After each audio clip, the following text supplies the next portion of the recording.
kikwatagana ne akabenje aka basi eya Buzaya akabaddewo mu Busoga. Yes, kabaddewo. It was also unfortunate. Kirungi tewabaddemu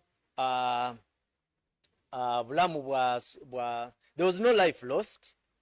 Naye ate nakyo police twagezezaako nnyo okurespondinga nga explanation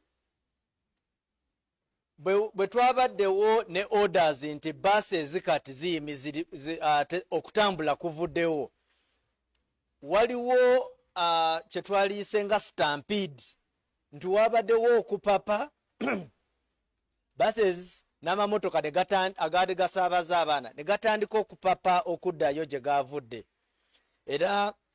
Era mu kuvugisa ekimama mwe tusuubira driver wano we yabadde akozeemu obumenyi bw'amateeka obwo. Naye nga kye tusuubiza nga police, okunoonyerezebwa kugenda mu maaso. Investigations zigenda mu maaso. Mu budde obutuufu tugenda kuba tubawa ebiva mu kunoonyerezebwa okwo ne action egenda okukolebwako.